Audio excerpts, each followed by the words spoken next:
guys! Good morning and welcome back sa ating new video.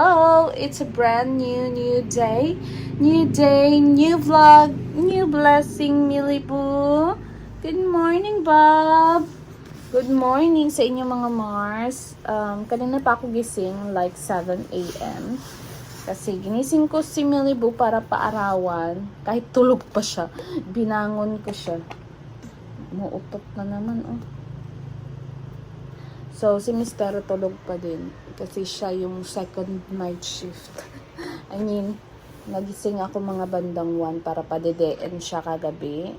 Mga 4 a.m. nagising na naman si Nyla. So, 1 a.m., around 1 a.m.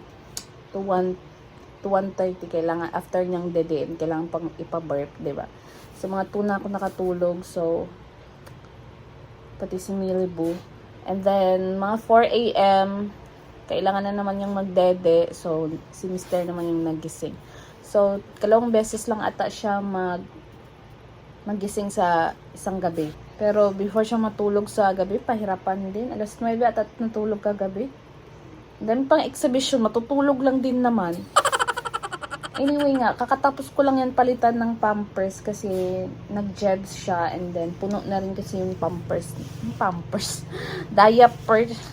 Hagis naman yung diaper niya. Pilipino talaga, no? Pampers na hagis. Colgate na close up. So anyway nga, bababa ako ngayon para maghugas ng mga daddy ni baby and then mag-ready ng breakfast para later ano ko na siya paliguan mga around 9:30. And then padidiin ulit siya para makatulog siya ng presko. No? Good morning, little Miss Ma'am. I love you. Sus, I let daddy look after you, ha? It's already 8. Baba na ako mga Mars. Pinaanuhan ko na si Mr. Pinabantayan ko na si Nyla kay Mr. Para mahugasan ko tong kanyang dere.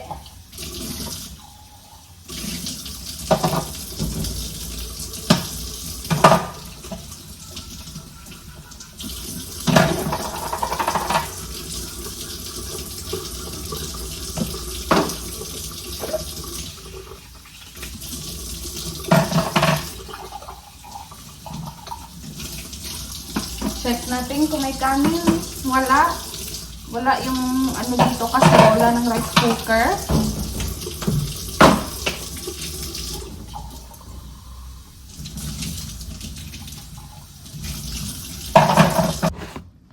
Anyway nga, ito pala yung ginagamit kong panghugas ng plato ng dede ni Nyla. Tiny buds yung nakaraan, ubos na ata. Ay, meron pa ata dun sa kwarto, sa nursery room. Then, hugasan ko lang to and isa-sanitize. Isa-sanitize ko para malinis.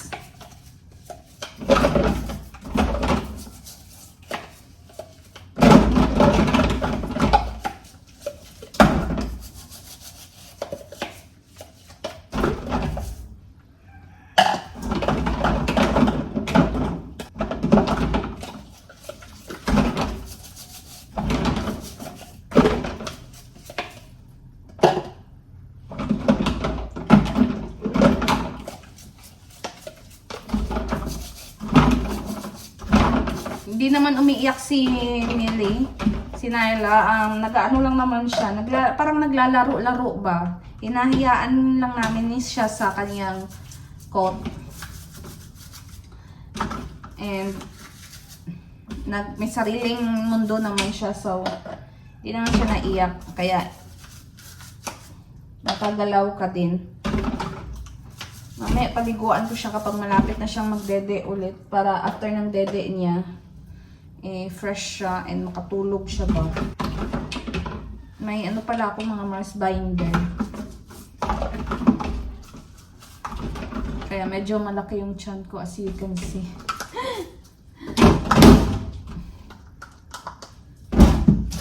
May times na hindi ako nagpa-binder kasi nga kumakati na rin siya. As much as possible. Kapag dito sa bahay, nagbabinder talaga ako.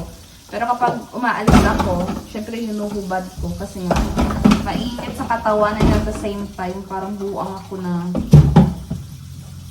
may ako na binder. Sabi ng OB ko, okay lang din naman natanggal-tanggalin yung binder. So, isa-sanitize ko na yung mga bottles na hinugasan ko. And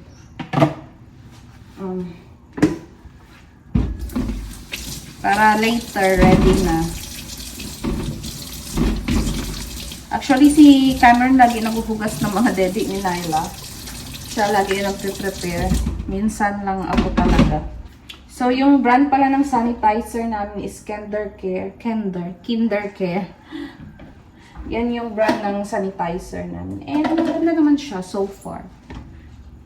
Ilang piraso na malalagay mo dito? More than 1, 2, 3, 4, 5, 6, 7, 8. 8 na bottles.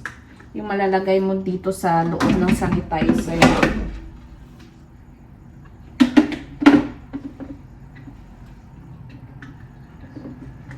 And then, isa-sanitize ko lang to for 5 minutes.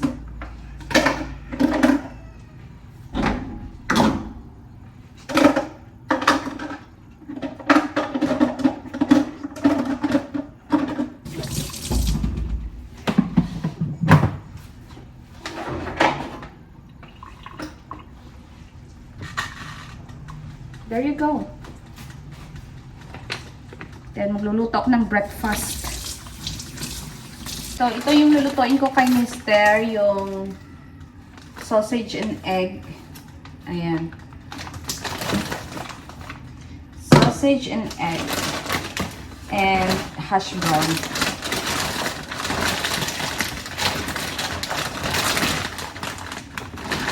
Hash brown.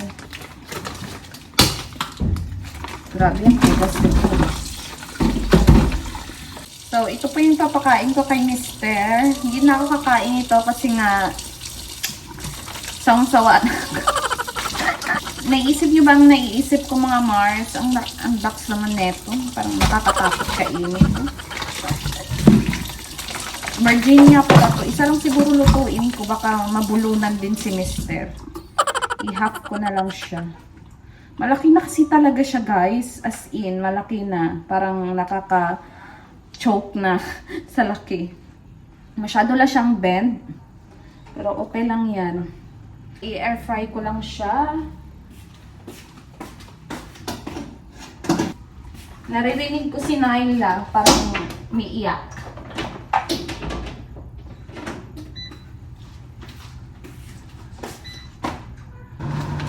And dalawang hash brown. Luto ko sa kanya.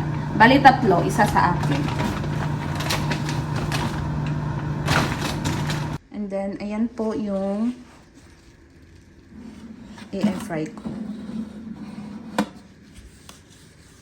Bago na yung air fryer namin kasi pinadala to sa amin. Pina-promote ng isang brand. So, baka may magagalit na naman dyan, no, na kasi nagagalit na umaasa lang daw kami sa mga padala. Eh, hindi naman namin kasalanan kung papadalhan kami, di ba? Hindi namin kasalanan kung, you know, may isang brand na gustong ipapromote yung ano sa amin, yung isang brand, di ba? Hindi naman namin kasalanan. Yung nagtatrabaho lang kami ni Mister. It doesn't mean na pinapadalhan nila kami is humihingi kami, ganun. Pinapadalhan nila kami just because to promote their product and at the same time, binabayaran din kami. So, pero mayroong iba din na mga product na ex-deal lang, ganun, na promote tapos kapalit ng product, ganun. Which is good kasi nga, di ba, may natatanggap kang product and at the same time, binabayaran ka nila. Kasi yung iba nagagalit lang. Dahil umaasa lang daw kami sa padala. Masyadong malungkot yung buhay niya. Binibig deal niyo lahat. Anyway nga, ibabalik ko na lang to sa ref. Magluluto ko ng fried egg for Mister. Antayin ko lang yan, mabilis lang naman niyang maluto. Actually, tatlo na talaga yung air fryer namin. Yung luma namin air fryer na binili namin andun na sa storage. Yung isang air fryer, yan yung second na, yung first na pinadala sa amin. Ayan yung air fryer na yan, na digital. Tapos may kakarating na naman na air fryer. Ang dami na namin gamit sa storage room na nakatambak, mga pinapadala sa amin. Mababa na ata yung mag-ama ko. Wow! Mag-ama. Naririnig ko na yung yapak niya eh. Dito na nga. Ayun na oh. Ayun na sa likod oh.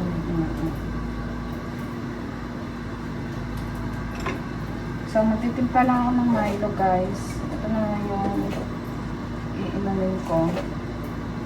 Nagluluto na pala ako ng itlog ni Mister.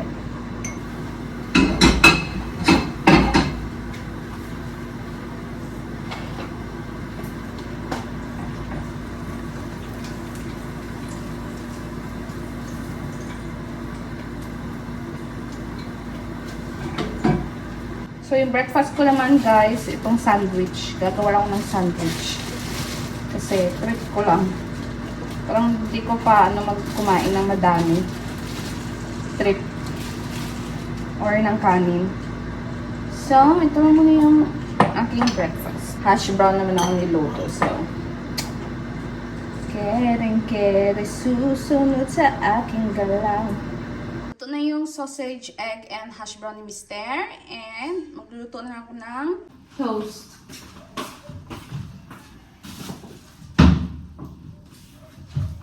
For Mister. Isa lang. One only. And then, ilalagyan natin siya, yung toast. Lalagyan natin siya ng strawberry jam. Strawberry jam, mga Mars. Yan. Masarap ito. And combination with butter. Dati nang wiwerduhan ako dito sa strawberry and butter. Pero nasarapan ako nung na-try ko ito sa Iloilo. Masarap pala yung strawberry and jam and butter combination sa toast. Wala kasi sa bundok. Tsaka yung iba, peanut butter and jam. Have you tried that? Peanut butter and jam? Is it good? Maybe I'm gonna try it because we have a peanut butter there next time. Another time, not now. There you go guys. Ito na yung breakfast ng aking Mister. Thank you. After this, I'm gonna take the laundry. Laundry? Yeah. What? Laundry? Yeah, laundry. Laundry. Laundry. Yeah. And then, yeah, you're gonna paint the laundry, Paint my laundry poles. Nagpagawa kasi kami ng laundry sampayan ba? English pa kasi. Kaya ayun. Hi guys, kakatapos ko lang maligo. Grabe yung eyeballs ko. Grabe yung pinayat ko, no? Kasi nga sobrang manas ko talaga nung nabuntis ako, guys. As in, tingnan niyo yung leeg ko, parang may sakit ako.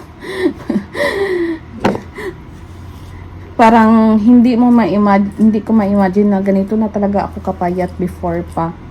So, anyway nga, kakatapos ko lang maligo, as you can see. And napaliguan ko na rin si Millie. Napadede ko na rin siya before ang lahat-lahat. So, tulog na siya ngayon. Kasi nga, fresh na siya. As I said kanina, diba? Masarap kasi ang tulog ng baby kapag, alam mo yun, busog and presko.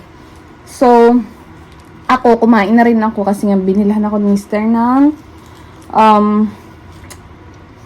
ng ulam sa karinderya lang. So, nagpabili ako sa kanya ng nilaga. KBL ba yun? Karni baboy langka. Kadyos bang. Basta KBL. Alam niyo na mga Ilonggo. Basta kadyos.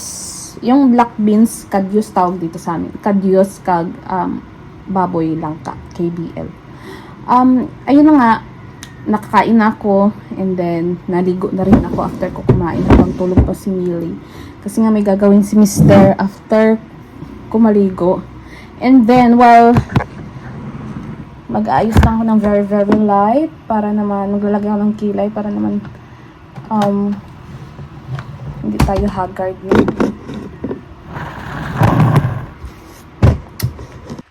while doing my simple makeup, kilay, i-check ko sa inyo kasi madaming nagtanong sa inyo, no, sa mga videos ko kung how I end up cesarean section, emergency cesarean section.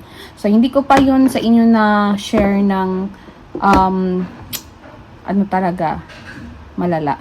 Hindi ko pa talaga na-share sa inyo kung bakit ako na cesarean kasi nga hindi ako nakapag-vlog. Hindi ko din nakalimutan ko din. And then, the reason why na cesarean ako, it's because, wait lang, magkikilay muna ako. Maglagay muna ako ng skincare. The reason why na cesarean ako is because dahil na tumaas yung high blood pressure ko. Yes, nagka-pre-eclampsia po ako. Bakit? Ewan ko. Sabi ng OB ko kapag may genetics daw kayo na high blood, possibility daw talaga na kaka-high blood ka. So, don't judge me right away kasi kung ano yung kinakain ko, puro prito, mga ganyan. So, if you are my followers sa Facebook, guys, alam niyo yan na kung gaano ako mahilig sa laswa talaga. Kung gaano ako masipag magluto ng laswa. Lagi ko yan vlog. Hindi lang talaga ako updated dito sa YouTube. And, siguro nagkakataon lang na lagi yung ulam ko kapag nag-upload ako dito sa YouTube ng video is yun nga, prito, ganun, or fried.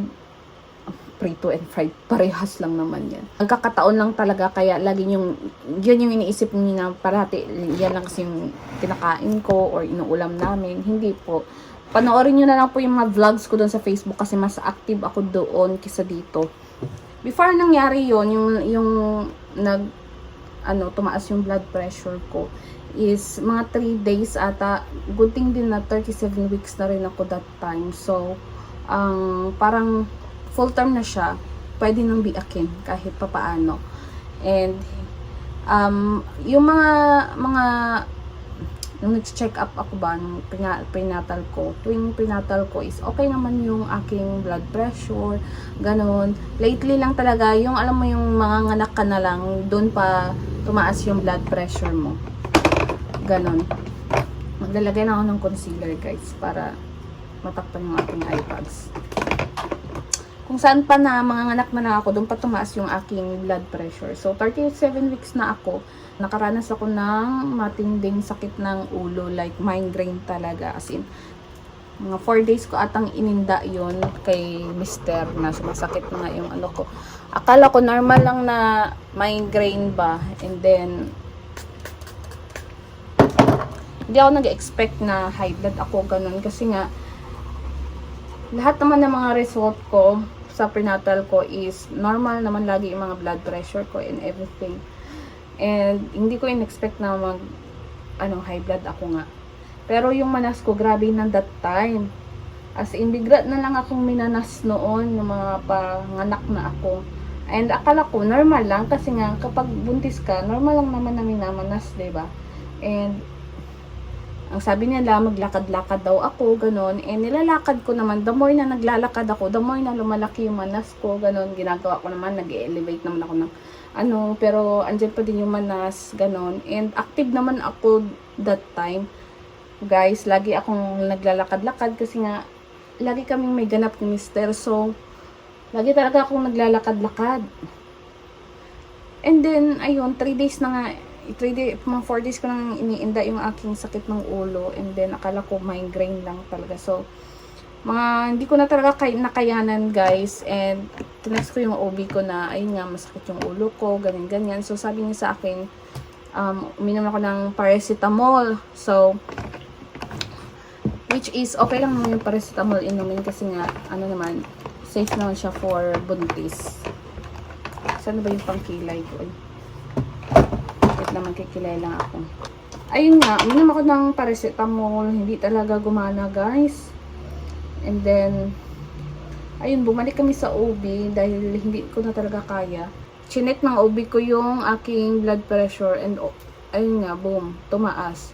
So, nirestahan niya ako ng pang high blood pressure. And then, sabi niya sa akin, kapag may naramdaman pa akong, anything na ganun pa din, sakit ng ulo, and then I need ko nang pumunta sa hospital para ma-monitor nila si baby. So, that time, okay naman yung pakiramdam ko, ganun. And then, kung naalala nyo yung, yung nursery room ni baby, nag-film pa kami noon ni Mister. Oo, and then, after noon, hindi namin natapos. Kung napansin nyo, hindi yun natapos, guys. Kasi nga, that time, is, nasuka na ako, and then parang biglang nanghihimatay na ako, guys. Ewan ko kung bakit. Sinat ko na agad yung OB ko na ayun nga, nasuka na ako, ganyan na parang himatayin ako. So, nagpa-monitor ako ng blood pressure ko sa aking pinsan dahil nga since meron namang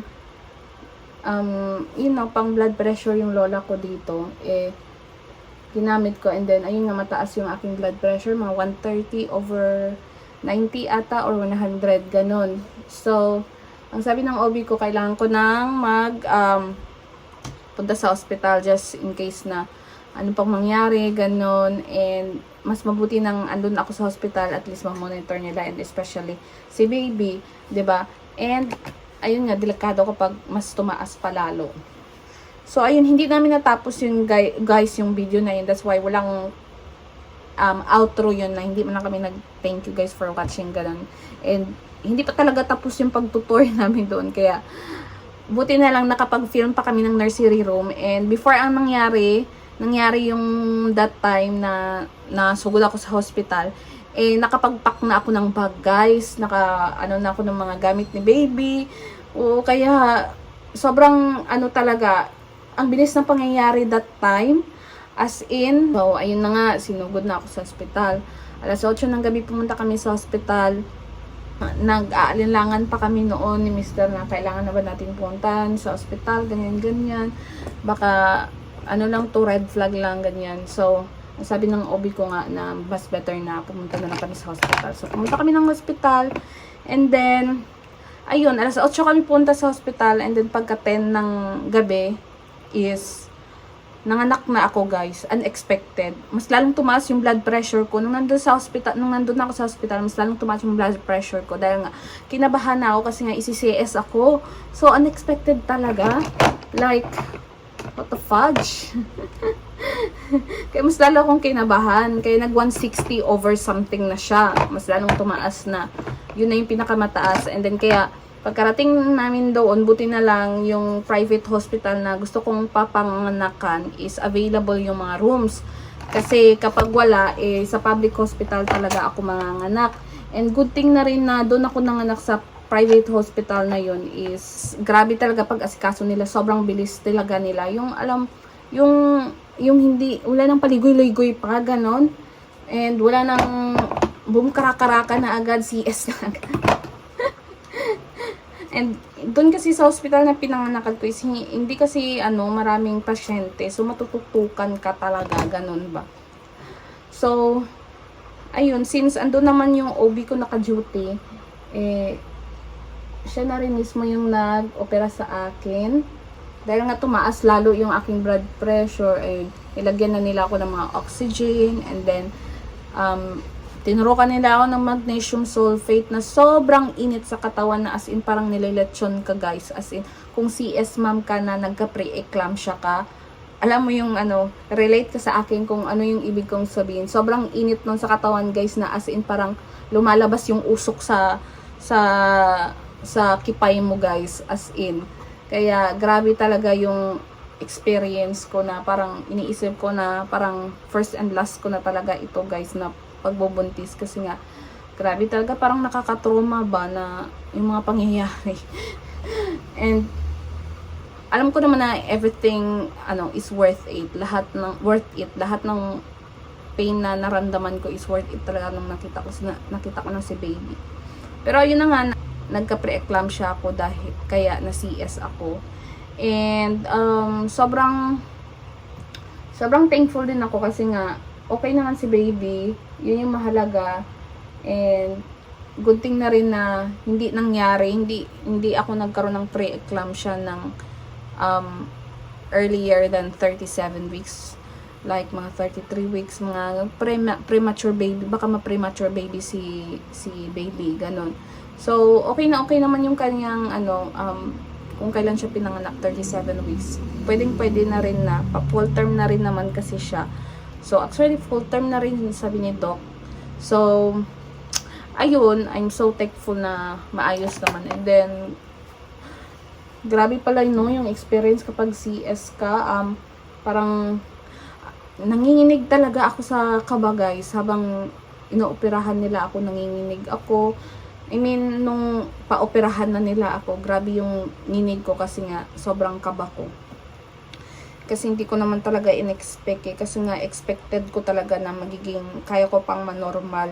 And sabi ng aking OB, kahit mag-labor ako, end up cesarean pa rin daw. Yung aking pelvic bone, guys, is sobrang, maliit. Maliit yung sipit-sipitan ko. Kaya, ayun, kahit, nag-labor ako, and gustuin ko mang manormal, hindi manormal kasi nga sobrang liit ng sipit-sipitan ko. So, ayun, abuti na lang na paghandaan naman namin ni Mister yung pag-anak ko, kundi no problem naman, and kahit kamahalan siya, worth it naman. Kahit 6 digits yung nabayaran namin, kasama na yun na minus na yung PhilHealth, worth it naman yung service ng ospital and everything. Hindi na kami na problema pa. And yung pag-alaga ng OB ko is sobrang 100%. Alam mo yung worth it talaga yung binayad mo ba. And yung pera kikitain naman yan. Ang importante is, safe kami ni baby. So, ayun. Yun yung storya kung bakit ako nagka-pre-eclampsia, guys. So, and then yung nanay din ni Cameron, nagka-pre-eclampsia din siya kay Cameron. Kaya, that's why kailangan din ni Mister na, kaya premature yan si Mister, diba? Dahil nagka-pre-eclampsia si mother-in-law din. So, same kami. So, ayun. Ito lang yung aking, nagkilay lang ako para may, drawing lang yung aking mukha. And maglilip tint lang ako, guys. And i-end ko na itong video na ito, mga Marcy. That's it for today's video na lang muna. Paalam and God bless all. Diba yan? Milangaw.